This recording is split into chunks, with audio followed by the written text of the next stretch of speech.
Welcome back. आप सबों का मेरे यूट्यूब चैनल अयूब क्लासेस में स्वागत है। आज जो हम लोग बात करेंगे वो बहुत ही इंपॉर्टेंट टॉपिक पर बात करेंगे। ये आपके लिए तैयारी के लिहाज से बहुत ही इंपॉर्टेंट होने वाला है। खास करके हम लोग का जो टारगेट है वो टारगेट क्या है, हम लोग का सीटेट एग्ज़ाम टारगेट है। तो इसी टारगेट पर हम कैसे डटे रहे, इस टारगेट को हम कैसे अचीव करें, बेहतर से बेहतर मार्क्स लाए और इस टारगेट को कैसे हम जो है खुद के एफर्ट से कितना बेहतर से बेहतर इसको पूरा कर सके। इस कड़ी में सबसे पहला जो मेरा स्लाइड होगा, सबसे पहली जो हम बात करेंगे वो बात करेंगे कि कुछ मोटिवेशनल टॉक पर। देखिए बात क्या होती है कि हम लोग हमेशा से शॉर्टकट खोजते हैं। हम लोग चाहते हैं कि हमें कोई शॉर्टकट मिल जाए और हम आराम से उस शॉर्टकट को पकड़ करके एग्ज़ाम को पार कर ले, लेकिन ऐसा नहीं होता है। आपको सफलता के लिए मेहनत करना ही पड़ता है और सफलता का कोई भी शॉर्टकट नहीं होता है। आज का यही लाइन है कि सफलता का कोई भी क्या होता है, शॉर्टकट नहीं होता है। अगर आप शॉर्टकट के चक्कर में हैं और आप मेहनत नहीं कर रहे हैं तो ये आपको बहुत ही निराशा फील करेगी कि आप जो है निश्चित रूप से कहीं ना कहीं बैक रह जाइएगा। इसलिए सफलता का कोई भी शॉर्टकट नहीं है, इस पर आप लोग गंभीरता से विचार कर लीजिए। चलिए आगे से हम लोग बैठते हैं, आगे हम लोग चलते हैं कि नेक्स्ट स्लाइड की तरफ कि क्या होने वाला है। जो हम लोग आज बात करेंगे वह टॉपिक होगा, आपका जो महत्वपूर्ण टॉपिक होगा वह होगा सीटेट एग्ज़ाम कब होने की संभावना है। पहला टॉपिक तो आपका यही होने वाला है कि सीटेट एग्ज़ाम जो है कब होने की संभावना है। पहला तो ये टॉपिक होगा कि इसका नोटिफिकेशन कब आएगा या फिर इसका एग्ज़ाम जो है ना कब होने की संभावना है। इस पर हम लोग बात करेंगे कि इसका जो है नोटिफिकेशन और इसका एग्ज़ाम कब होने वाला है। दूसरा टॉपिक होगा महत्वपूर्ण कि एग्ज़ाम प्रिपरेशन को कैसे जारी रखें, जो कि बहुत इंपॉर्टेंट टॉपिक है कि आप अपने एग्ज़ाम जो प्रिपरेशन कर रहे हैं, खास करके सीटेट एग्ज़ाम की जो आप प्रिपरेशन कर रहे हैं उस प्रिपरेशन को आप कैसे जारी रखिएगा, इनके क्या क्या तरीके हो सकते हैं उस पर हम लोग बात करेंगे और बेहतर से बेहतर इसको समझेंगे। और तीसरा होगा कि एग्ज़ाम की तैयारी कहाँ कहाँ से करें। ये तो और ज़्यादा इंपॉर्टेंट पॉइंट हो जाता है कि एग्ज़ाम की तैयारी जो है कहाँ कहाँ से करें, क्योंकि एक्चुअली होती है कि ढेर सारा कंटेंट है, लेकिन हम ढेर सारा कंटेंट के चक्कर में जो इंपॉर्टेंट बातें होती है वही भूल जाते हैं। क्योंकि हम तो सीटेट की तैयारी कर रहे हैं तो हमको अदर किसी कंटेंट में या अदर किसी चीज़ों में टाइम वेस्ट करना हमारे लिए बेकार ही होगा। तो हम फोकस होकर के तैयारी करें और जो बेस्ट से बेस्ट रिसोर्सेस होगा, जो बेस्ट से बेस्ट सोर्सेस है उस पर ही काम करें, वही करें और उसी को बार बार रिवीजन करें। यही सफलता का जो है एकमात्र सही रास्ता होगा। तो इस पर भी हम लोग बात करेंगे। तो चलिए आगे बढ़ते हैं हम लोग। अगला स्लाइड जो आपका होगा, जो कि पहला पॉइंट पर हम लोगों ने डिस्कस किया कि पहला पॉइंट क्या था कि सीटेट एग्ज़ाम कब होने की संभावना है। ये है आपका पहला पॉइंट कि सीटेट एग्ज़ाम जो है कब होने की संभावना है। हम संभावना ही व्यक्त कर सकते हैं क्योंकि संभावना के आधार पर ही हम कह सकते हैं कि एग्ज़ाम कब होगी। क्योंकि एक जो है ऑफिशियल नोटिस निकला हुआ है। ऑफिशियल नोटिस क्या निकला, एक ऑफिशियल नोटिस निकला कि सीटेट जो है कंडक्ट करेगा दिसंबर से लेकर जनवरी के बीच में ऑनलाइन मोड में। ये नोटिफिकेशन निकला हुआ है। आप चाहे तो सीबीसी के वेबसाइट पर जाकर के इसकी पुष्टि कर सकते हैं, देख सकते हैं। तो जब ये नोटिस निकला लेकिन अभी तक नोटिफिकेशन नहीं निकला फॉर्म भरने का, ये तो लगता है कि फिर यहाँ पर संशय बन जाती है और हमें संदेह होने लगती है कि क्या यह दिसंबर से जनवरी के बीच होगा। तो आप निफिक्र रहिए, इस बात से आप निफिक्र रहिए कि सीटेट का एग्ज़ाम जो होगा वह चाहेगा तो एक महीने से पहले, एक महीना के पहले ही फॉर्म निकाल के भरा लेगा और जस्ट एक महीना बाद आपका एग्ज़ाम मिलेगा। इसमें उसको कोई कठिनाई नहीं होगी इसमें करने के लिए। लेकिन होता क्या है कि हम हमेशा से सोचते आए हैं और हमेशा से एग्ज़ाम का पैटर्न जो देखते हैं सीटेट का कि 2-3 महीना ही पहले फॉर्म भराता है, फिर 2-3 महीना का टाइम देता है प्रिपरेशन का। लेकिन इस भ्रांतियां में आप लोग मत रहिए। हम आपको फिर से जोर देके कह रहे हैं कि आप निश्चित रूप से तैयारी को जारी रखिए और आप जानिए कि सीटेट एग्जाम जो है होने की संभावना मैक्सिमम से मैक्सिमम आपका जनवरी तक जाएगा। जनवरी से ज्यादा जाने वाला नहीं है, ये हम आपको कह रहे हैं और इस बात को आप फोकस बनाइए। इसी में आपको फायदा है, इसी में आपको भलाई है।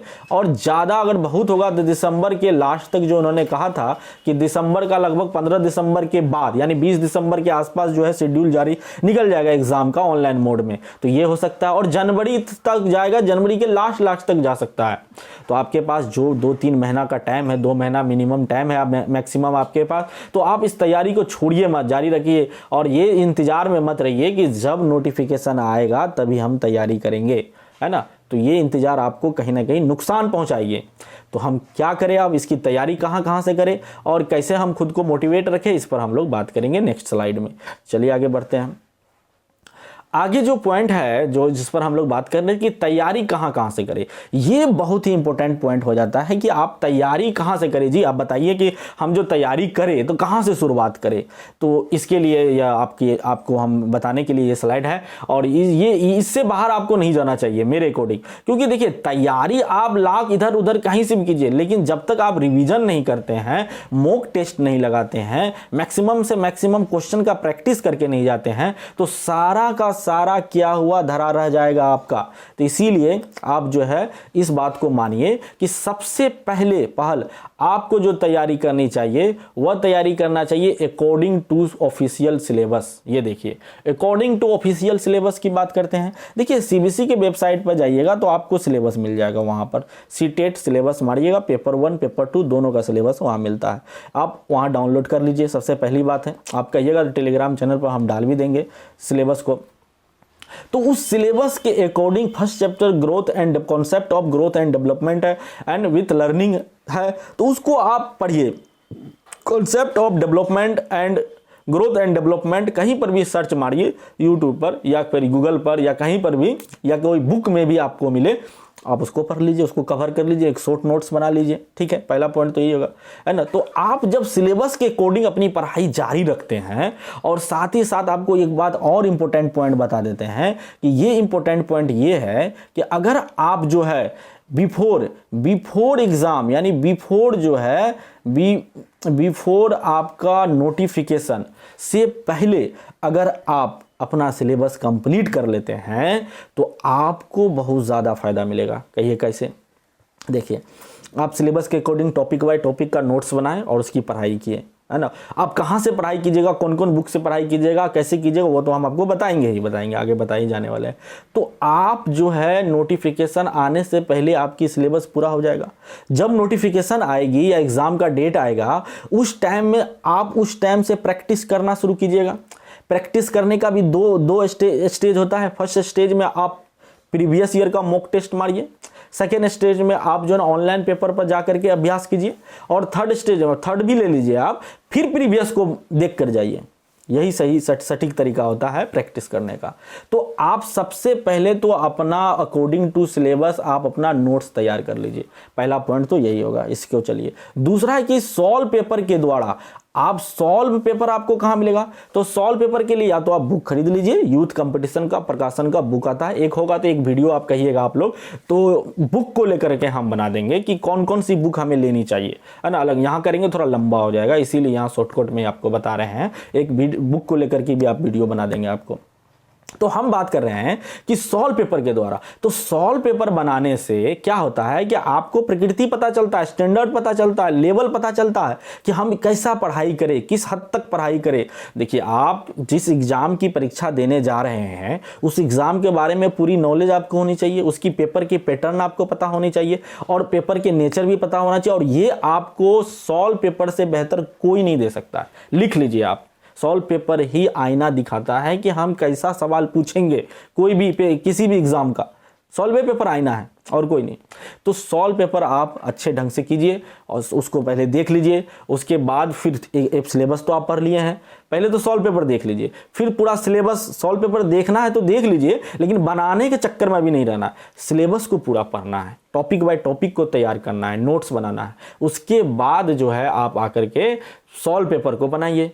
जब आप सॉल्व पेपर को सिलेबस के पढ़ने के बाद बनाते हैं तो बहुत कॉन्फिडेंस आती है आपके अंदर। आप कहिएगा कि वाह, हम जो पढ़े थे वह हूबहू मिल रहा है यहाँ पर। और फिर क्वेश्चंस को एनालाइज करना सीखते हैं। आप ये भी सीखते हैं कि यह क्वेश्चन जो है ना इस तरह से नहीं तो इस तरह से पूछा जा सकता है। यह बहुत महत्वपूर्ण पॉइंट सब आपको बता रहे हैं, आपको नोट करना चाहिए ये सब पॉइंट को। तो सॉल्व पेपर रामबाण साबित होता है एग्जाम के प्रिपरेशन में, किसी भी एग्जाम का प्रिपरेशन में। सीटेट के लिए तो और बेहतर से बेहतर होता है। चलिए, अब है कि आप तैयारी एक और माध्यम के लिए कर सकते हैं, वो यूट्यूब के चैनल के द्वारा। यूट्यूब पर बथेरे चैनल पड़ा हुआ है। हम भी यूट्यूब नया अभी चैनल शुरू किए हैं, आप लोग सपोर्ट कीजिए, सब्सक्राइब लाइक कर दीजिए प्लीज़। इसी बात पर हमको भी याद आ गया, हम बोलना ही भूल जाते हैं कि सब्सक्राइब और लाइक कीजिए। तो आप लोग प्लीज़ सब्सक्राइब और लाइक कीजिए, क्योंकि देखिए हम जो मेहनत कर रहे हैं आपके साथ, तो हम अपना टाइम निकाल के न कर रहे हैं। ऑफलाइन मेरा क्लासेस चलती है, उनके लिए भी मटेरियल हम जुगाड़ करते हैं, व्यवस्था करते हैं, फिर 2-3 और उतना करने के बावजूद भी आपके लिए हम टाइम निकालते हैं, यूट्यूब के लिए डालते हैं। तो ये मेरा टाइम कीमती है, तो इस टाइम को प्लीज़ अगर हम देते हैं तो आप भी उधर से कुछ ना कुछ रिफंड कीजिएगा, कुछ ना कुछ दीजिएगा। पैसे उसे तो कुछ नहीं मांग रहे हैं, बस फ्री में ही तैयारी कर रहे हैं। आप अपने दोस्तों को शेयर कीजिए, तो इससे हमें मोटिवेशन मिलेगा। हमारा यूट्यूब चैनल में सब्सक्राइबर बढ़ता है या व्यूज बढ़ता है तो बनाने वाले को बहुत मोटिवेशन मिलता है। मानते हैं हम नया नहीं अभी आए ही है और धीरे धीरे ही सब कुछ होता है, तो हमको इस बात का होप है। लेकिन आप लोग प्लीज़ इस लाइक और सब्सक्राइब करते रहिए, अपने दोस्तों को भी बताइए। चलिए, तो यूट्यूब चैनल के द्वारा, यूट्यूब पर 2-4 चैनल है जहाँ पर कि आप अच्छे से, और हम तो कहते हैं कि यूट्यूब के कोई एक चैनल को पकड़ने से अच्छा है कि टॉपिक वाइज जो भी चैनल बेस्ट देता है कंटेंट, उसी चैनल को उस टॉपिक से रिलेटेड हम तैयार कर लेंगे। सबसे अच्छा तरीका यही होता है। आप सर्च मारे कि principle of growth and development, principle of development मार दिए, विकास के सिद्धांत मार दिए, उस पर ढेर सारा वीडियो आ गया सारा, जिसमें वीडियो आपको देखने में अच्छा लगता है कि यह कंटेंट बहुत बेहतर से बेहतर दिया है और सीटेड बेसिस है, तो उस कंटेंट से आप नोट्स बना लीजिए, हो गया तैयारी यहाँ से। तो YouTube भी आपका बहुत ज़्यादा हेल्प कर सकता है तैयारी करने में। उसके बाद है NCERT बुक का मैंने पॉइंट बनाया। अब NCERT बुक की जो बात करता है लोग, तो NCERT का मतलब पूरा NCERT पढ़ना नहीं है आपको। NCERT पढ़ने में आप मात्र EVS की जो तैयारी करता है वह सिलेबस में आपको दिया हुआ है कि EVS जो पूछेंगे वह पूछेंगे 3 to 5 लेवल का। 3 to 5 लेवल का जो EVS पूछेंगे वो NCERT बुक से ही पूछेंगे। अब NCERT बुक आप ले लीजिए, चाहे ऑनलाइन या ऑफलाइन, जैसे मंगाना है मंगा लीजिए, है ना। ऑनलाइन भी अमेजन फ्लिपकार्ट पर होगा, तो वहाँ से आप मंगा करके उसको थ्रूली अभी पढ़िए। आपके पास टाइम है, अभी नोटिफिकेशन नहीं है, तब तक आपके पास टाइम है, तो आप पूरा संतुष्ट होकर पढ़िए ना जी, पूरा कॉन्फिडेंस के साथ पढ़िए ना, मज़ा भी आएगा पढ़ने में, सीखिएगा भी।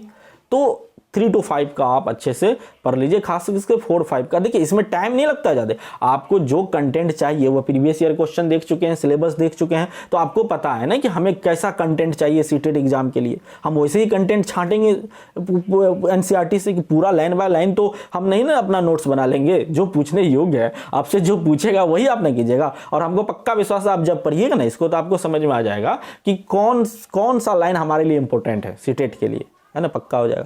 उसके बाद 6 to 8 के आप मैथ की अगर प्रिपरेशन करते हैं, मैथ का भी आपसे पूछता है सवाल 15 पेडागोजी पूछता है, तो मैथ में भी आप कम से कम 5 क्लास का मैथ जरूर बनाइए। 5 क्लास का पेपर 1 के लिए हम बता रहे हैं, पेपर 1 के लिए क्लास 5 का मैथ सफिशियंट है, क्लास 4 का मैथ सफिशियंट है। लेकिन कोई पेपर 2 में एग्जाम देता है या कुछ देता है तो उसके लिए 6 to 8 का बुक पढ़ना ही चाहिए। आप भी अगर 6 to 8 का पढ़ लेते हैं तो कुछ में कोई हानि नहीं है ना। 8 तक का बुक में कोई हानि नहीं है, आपके कंपटीशन भी बेसिक बना लेता है वो, इसीलिए 8 तक का NCERT का फॉलो कर सकते हैं आप। और इससे भी आप बुक नहीं खरीद सकते तो NCERT का ऐप डाउनलोड कर लीजिए अपने फ़ोन पर ही, और वहाँ से भी आप देख सकते हैं, तैयार कर सकते हैं। ये तरीका हो गया। चलिए, अब हम लोग आगे बात करेंगे कि ये जो एग्ज़ाम प्रिपरेशन को कैसे हम जारी रखें। हम मानते हैं, ये इस बात से हम भी अवगत है और इस बात से हम भी सहमत है कि बहुतों लोगों का जो है ना, बहुत सारे जो बच्चे हैं जो तैयारी कर रहे हैं, जो कैंडिडेट हैं, उनका मोटिवेशन गिरा है ना। वह मोटिवेशन गिरने का कारण ये होता है कि नोटिफिकेशन नहीं आया समय पर। अब नोटिफिकेशन नहीं आया तो लगता है ये जुलाई में होगा कि दिसंबर में होगा कि कब होगा एग्जाम, पता ही नहीं है। इसीलिए हमारे डिमोटिवेट हम हो जाते हैं, लेकिन ये आपके लिए हानिकारक हो जाता है, क्योंकि टाइम आपको मिला है तो उसका इस्तेमाल करना सीखिए, इस्तेमाल कीजिए, तभी आप जो है ना आप कटअप की बात काहे करते हैं जी कि इतना मार्क्स 90 ले आएंगे बस पास हो जाएंगे बस हो गया, नहीं, मैक्सिमम हम करेंगे ना, 150 में 150 लाने की तैयारी करेंगे, क्यों नहीं होगा, निश्चित रूप से होगा। तो आप एग्जाम प्रिपरेशन को जारी रखना है आपको सतत रूप से। तो इसके लिए आप सेल्फ मोटिवेशन हो सकते हैं, सेल्फ मोटिवेटेड कैसे हो सकते हैं, आप अपने आसपास देखिए कि कौन जॉब होल्डर है और किसको शिक्षक बनने चाहते हैं तो शिक्षक को देखिए कैसे उनको चम्मा चरण में हो गया और आसानी से। हम लटक गए हैं, हमको मौका है, अगर हम बना लेंगे या हम तैयारी कर लेते हैं, बेहतर से बेहतर हम तैयारी कर लेते हैं और एग्ज़ाम पास हो जाते हैं तो निश्चित रूप से हमको जो है ना जॉब मिल जाएगी। ये तो खुद का मोटिवेशन हुआ ना। फैमिली की स्थिति देख सकते हैं, अपने दोस्तों में देख सकते हैं कि फलना को जॉब लग गया, चिलना को जॉब लग गया। तो ये सभी बातें को लेकर के आप सेल्फ मोटिवेट हो सकते हैं। कोई ऐसी घटनाएँ, कोई ऐसी बातें जो आपको जो है ना अंदर से मोटिवेट करे, उसको याद कीजिए आप। अब निश्चित रूप से आप देखिएगा कि इतना मोटिवेशन आ जाएगा आपके अंदर, किसी और के मोटिवेशन की ज़रूरत नहीं है, खुद मोटिवेटेड हो जाइएगा। ये सेल्फ मोटिवेट होइए।